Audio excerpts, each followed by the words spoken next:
Our top military officials are turning against Donald Trump, and it is turning the screws in his head. Last night and into the early morning, Donald Trump was wildly posting on Truth Social as his plan to expand his military operation, his illegal military operations, mind you, was thwarted by top military officials. Donald Trump thought he could install yes men at every level of government, but it hasn't worked for him, and this time it is in the worst way yet, because Donald Trump is counting on Cuba and Greenland and Venezuela to be a distraction, certainly a distraction from the Epstein files. It's not working. It's why he's melting down. We're going to get into it all. But before we do, if I could quickly ask you to leave a like on this video. And if you haven't already and you enjoy our channel, to hit that subscribe button, because it goes a long way in supporting our work. Now, before we get into what Trump posted and these generals that are denying his illegal orders, I want to start with someone who gave us the context of what Trump is trying to carry out in Greenland, and that's Senator Chris Murphy right here. So what you are essentially talking about here is the United States going to war with NATO. The United States going to war with Europe. I kind of can't believe that I'm going to talk to you about the consequences of invading Greenland, but I am, because you have to take Trump seriously now. Nobody thought that we were going to be invading Venezuela or running their country a few months ago, and now we are. So he says he wants Greenland. He says he's keeping the military option on the table. So let's just talk about what that means. Here's what you need to know. It's sort of a basic thing. Greenland is a part of Denmark. Denmark is a NATO country, and the NATO treaty says that if any member is attacked, then all the other members have to come to their defense. So what you are essentially talking about here is the United States going to war with NATO. The United States going to war with Europe. You're talking about the US and France being at war with each other over Greenland. We can't sort of sugarcoat this. Like, that is what we're talking about here. Now, every NATO country would have to make a decision whether they were going to rush troops to Greenland to fight America. Some maybe wouldn't, some might. Who in the United States of America wants a war between the United States and Europe over Greenland? And Donald Trump, he just sees the world in terms of real estate, right? He's not trying to fix any of your problems. He just wants a ballroom. He wants a big landmass that he probably thinks is a lot bigger than it actually is, because he looks at the wrong map projection. But you're talking about war between the United States and Europe. And so it's kind of insane that we have to explain this to him and to the American public. But understand that that's where we're at right now. The President of the United States entertaining an attempt to take Greenland by military force, which, by definition, might end up putting the United States in a shooting war with France. Donald Trump wants us at war with our allies and cozying up to our enemies. That was the theme of his first presidency. That has been the theme of his second. But more than anything, Donald Trump is willing to do whatever it takes to distract or enrich himself. That is ultimately the two goals that he is usually most after. He wants us not paying attention to his failures as he boosts his finances by stealing from you and I. That is the Trump presidency. And he's doing so simultaneously this time. Donald Trump is willing to either invade at a costly price, Greenland, or of course waste billions of dollars buying it, which isn't a possibility. But again, Senator Chris Murphy broke down just how wasteful this is. Query whether we would be at war with Europe, with England, with France. But let's also talk about what's at stake here. The president is spending every single day thinking about invading Greenland, managing the Venezuelan economy, building a ballroom. He is not thinking about the American people at all. This month, premiums, health insurance premiums on 22 million Americans are going up, doubling in some cases. Kids aren't able to eat 3 meals because the Trump administration has slashed food assistance. And so every single day, the president is thinking about Greenland, his ballroom, Venezuela. He is spending no time thinking about the actual crises that are being visited on American families. This is a president who is distracted by things that don't matter to the American people at a moment where the American people are in crisis. That is the underlying reality of a White House that has become out of control. The man promised to bring down prices. And of course, nobody should have entertained the idea that Donald Trump had any clue what he was talking about when it came to the economy, when he was spouting off tariff, tariff, tariff. It's my favorite word. It's going to fix everything. Liquid gold. Donald Trump likes to find a phrase, attach himself to it, and never shut the fuck up after, which is what he continues to do with Greenland. We need Greenland. Got to have Greenland. We love Greenland. Look it on the map. It's so big and so fancy, and I'm going to call it Trump land.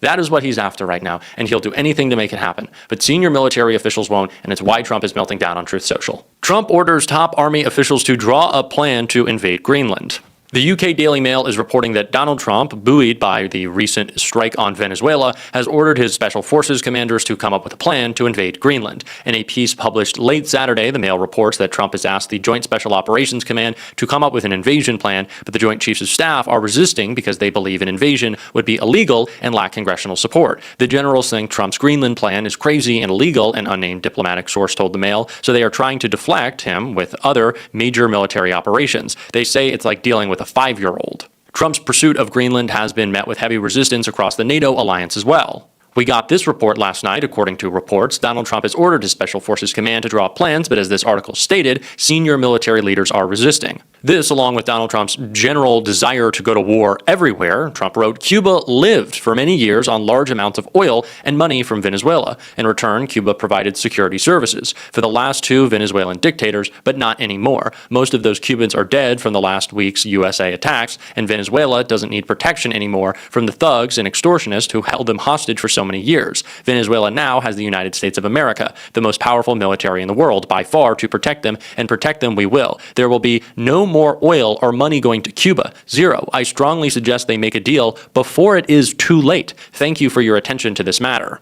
Trump also posted a photo of him on the roof of the White House in black and white and wrote, soon. He also reshared this post of him in Cuba with a cigar in his mouth from a ridiculous supporter of his, I guess getting excited about Trump invading Cuba. That is where Donald Trump's head is at. The man who said he would lower your cost, who said he would make life easier, who said he would release the Epstein files. By the way, we're going to get into that because there has been such little discussion, and I understand there's been a lot going on, but such little discussion of the Epstein files recently that I kind of want to bring it back into what we're paying attention to. But that guy posting photos of himself in the early morning, the late night, at all hours of the night, with a cigar in his mouth, being the president of Cuba, for what reason? Because Marco Rubio? That's it? I don't understand if he sees this as, all right, guys, fall in line. I'm dictator Trump. I'm so big and so strong. This is what you wanted, me to rule the world. Or he sees this as an economic argument that he's making, right? Does Donald Trump believe that his supporters, because this is about his supporters, mind you. When Donald Trump sees Republicans in Congress, voting in favor of a war powers resolution, when he sees Republicans in Congress voting for the ACA, when he sees polling of Republicans, his own supporters, seeing his disapproval skyrocket. This is about bringing back in Republican support. So maybe he thinks it's an economic argument. Then why are we going to spend billions of dollars to buy Greenland? None of what Donald Trump is presenting makes sense outside of the fact that he wants to distract us. Now, not everything should be termed a distraction, right? If Donald Trump bought Greenland, I think we should talk about that with greater, with a greater, more critical line than just, oh, he's trying to distract us from Epstein. It certainly would, but also like, what a fucking waste of money and time and energy. But this certainly is. This is absolutely a distraction. Donald Trump posting about it is a distraction. If he actually did it, it would be fucking crazy. But he doesn't want us talking about Epstein. Because the deadline, we're, almost 4 weeks past it at this point? Pam Bondi ongoing, obstructing of this investigation, obstructing justice, the release of these files. She is obligated by Congress and the President of the United States, Donald Trump, who signed it. And they're still not talking about it. But although they can block the files, or they can try to, they cannot block Robert Garcia. They cannot block Ro Khanna. They cannot block Thomas Massie, as much as I hate to say it, Marjorie Taylor Greene, and Democrats in the Senate, like Sheldon Whitehouse, who are making sure we're following the money. And he gave an update on that on the Lawrence O'Donnell Show, and you're going to want to take a look. Well, they've produced a little over 12,000 documents out of over 2 million documents that they say they still need to review and redact. So, they've been at this in theory for over a year. They came into office promising full disclosure of the Epstein files and that thousands of FBI agents were working on this. So the idea that they had to start from zero and could only get 12,000 documents out once they knew that this law was going to be passed and violated the terms of the law, violated even the report requirement for a report 15 days after the production date, suggests something really went wrong there. And the Inspector General is the person best positioned in the Department of Justice to take a look into whether this was incompetence, whether this was deliberate, whether this was misbehavior. What on earth happened to take this top priority of FBI Director Patel and this top priority of Attorney General Bondi and this top priority of President Trump and not be ready when the day came to actually release the documents? So we've asked the Inspector General to take a look into it, as you pointed out. This is a bipartisan request, and it includes the chairman of the Judiciary Committee, Senator Dick Durbin. So I think we have a good chance of getting some attention to it. Over in the House, the idea of a subpoena for Les Wexner, the billionaire who supported Jeffrey Epstein for many, many years financially, for reasons no one could quite understand why he needed anything from Jeffrey Epstein that was worth paying for. That kind of testimony that no one has obtained from someone like that can really be a breakthrough in this investigation. Yes. And if the Trump administration had been the least bit serious about getting to the bottom of the Epstein scandal, this is the kind of thing that the Department of Justice and the FBI could have been looking into. The tell here is that over a year later, it took Democratic pressure in the House from the minority to get a subpoena. Follow the money. That is what we need to do right now. Because Donald Trump and Pam Bondi and Kash Patel will continue to obstruct, but we have to track down those closest to Epstein, those who wanted to whitewash Epstein. And that includes Steve Bannon, by the way, who is still very close to Donald Trump, had a great interest, it seemed, in whitewashing Epstein. They certainly had a great friendship. But we have to be covering that all. I can promise you we're going to on this show. If you want to support that, as always, you can hit that subscribe button, leave a like on this video. If you stuck around to the end, drop a blue heart in the comments.